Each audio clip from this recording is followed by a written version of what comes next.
പരിഹാസങ്ങളും ദുരിതങ്ങളും താങ്ങുവാൻ ത്രാണിയില്ലാതെ, പരിഹാസങ്ങളും ദുരിതങ്ങളും താങ്ങുവാൻ ത്രാണിയില്ലാതെ പകച്ചു നിൽക്കും മനുഷ്യ, നീ ഒരു വേള പറയൂ യാതും ദൈവം. പകച്ചു നിൽക്കും മനുഷ്യ, നീ ഒരു വേള പറയൂ യാതും ദൈവം. ദൈവവചന ചിന്തകൾ കേൾക്കുന്ന എല്ലാ മാന്യ ശ്രോതാക്കൾക്കും ക്രിസ്തീയ വന്ദനം. യോഹന്നാൻ എഴുതിയ 1-ാം ലേഖനം 2-ാം അധ്യായം 24-25 വാക്യങ്ങൾ. നിങ്ങൾ ആദ്യം മുതൽ കേട്ടത് നിങ്ങളിൽ വസിക്കട്ടെ. ആദ്യം മുതൽ കേട്ടത് നിങ്ങളിൽ വസിക്കുന്നു എങ്കിൽ നിങ്ങൾ പുത്രനിലും പിതാവിലും വസിക്കും. ഇതാകുന്നു അവൻ നമുക്ക് തന്ന വാഗ്ദത്തം, നിത്യജീവൻ തന്നെ എന്ന വചനമാണ്. അത്യുന്നതനായ ദൈവം നമ്മോട് ഓർമ്മപ്പെടുത്തുന്നത്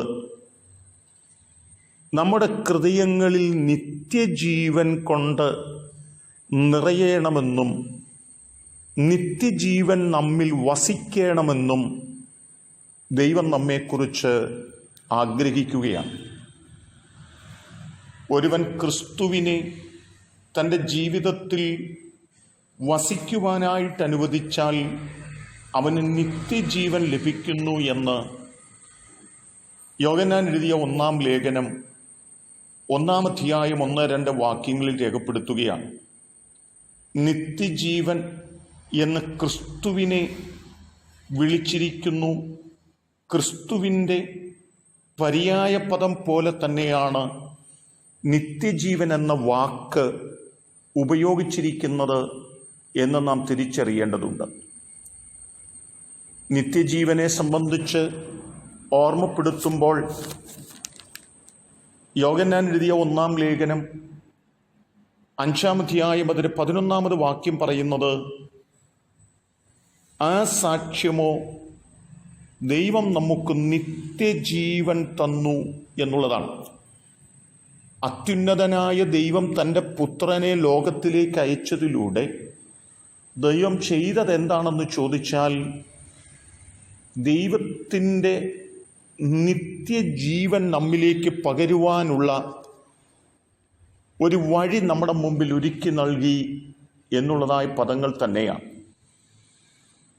യോഹന്നാന്റെ സുവിശേഷം 17-ാം അധ്യായത്തിലേക്ക് നാം കടന്നു വന്നാൽ 2-3 വാക്യങ്ങൾ നോക്കുമ്പോൾ പറയുന്നത്, നീ അവന് നൽകിയിട്ടുള്ളവർക്കെല്ലാവർക്കും അവൻ നിത്യജീവനെ കൊടുക്കേണ്ടതിന് നീ സകല ജഡത്തിന്മേലും അവന് അധികാരം നൽകിയിരിക്കുന്നുവല്ലോ. ഏക സത്യ ദൈവമായ നിന്നെയും നീ അയച്ചിരിക്കുന്ന യേശുക്രിസ്തുവിനെയും അറിയുന്നത് തന്നെ നിത്യജീവൻ. കർത്താവായ യേശുക്രിസ്തു ദൈവത്തിൻ്റെ പുത്രനാണെന്നും നിത്യജീവൻ യേശുക്രിസ്തുവിലൂടെ നമുക്ക് ലഭിക്കുന്നു എന്നും നാം തിരിച്ചറിയുമ്പോഴാണ് ആ നിത്യജീവൻ്റെ അവകാശികളായി നമുക്ക് തീരുവാൻ കഴിയുന്നത്. ശിഷ്യന്മാരായ ആളുകൾക്കൊക്കെ ആ കാര്യങ്ങൾ മനസ്സിലായി എങ്കിലും പിന്നീട് പല ആളുകളും യേശുവിനെ വിട്ട് കടന്നു പോകുമ്പോൾ സങ്കടത്തോടെ യേശു പത്രോസിനോട് ചോദിക്കുന്നുണ്ട്, അല്ലെങ്കിൽ തന്നോട് കൂടെ നിൽക്കുന്നവരോട് ചോദിക്കുന്നുണ്ട്, നിങ്ങൾക്കും പൊയ്ക്കൂടെ എന്ന് ചോദിക്കുന്നതായ വാക്കുകളാണ്.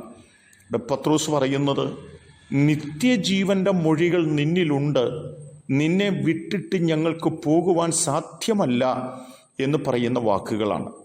എന്നെ കേൾക്കുന്ന പ്രിയപ്പെട്ടവരെ, നിത്യജീവൻ യേശുക്രിസ്തുവിലൂടെ മാത്രമാണ് ലഭിക്കുന്നതെന്നും യേശുക്രിസ്തു ദൈവത്തിൻ്റെ പുത്രനാണെന്ന് വിശ്വസിക്കുന്നതിലൂടെയാണ് നിത്യജീവൻ പ്രാപിക്കാൻ കഴിയുന്നതെന്നും ആ വിശ്വാസത്തിലൂടെ നമ്മുടെ ഉള്ളിലേക്ക് കടന്നു വരുന്ന നിത്യജീവൻ നമ്മുടെ ഉള്ളിൽ വസിക്കേണ്ടതിന് ഒരിക്കലും ആ വിശ്വാസം വിട്ട് നാം മാറിപ്പോകാതിരിക്കേണ്ടതിന് നമുക്ക് ആഗ്രഹിക്കുന്നവരും അതിനുവേണ്ടി പ്രയത്നിക്കുന്നവരുമായി തീരാം. അതിന് ദൈവം നമ്മെ എല്ലാവരെയും സഹായിക്കട്ടെ. സ്നേഹമുള്ള ദൈവമേ, അങ്ങ് ഞങ്ങൾക്ക് തന്ന നിത്യജീവനെക്കുറിച്ച് ഞങ്ങൾ ആഴമായി മനസ്സിലാക്കിക്കൊണ്ട് ആരെല്ലാം ആ നിത്യജീവൻ്റെ ഉടയവനായ യേശുവിനെ വിട്ട് കടന്നുപോയാലും പത്രോസിനെ പോലെ അങ്ങേ വിട്ട് ഞങ്ങൾ എവിടെ പോകും പരനെ എന്ന് ചോദിച്ച് യേശു കർത്താവിനോട് ചേർന്ന് നിൽക്കുന്നവരായി തീരുവാൻ ഈ ദൈവവചന ചിന്ത കേൾക്കുന്ന എല്ലാവരെയും ദൈവം സഹായിക്കണമേ. ദൈവം അനുഗ്രഹിക്കുന്നത് കൊണ്ട് സ്തോത്രം. യേശു കർത്താവിൻ നാമത്തിൽ തന്നെ ആമേൻ.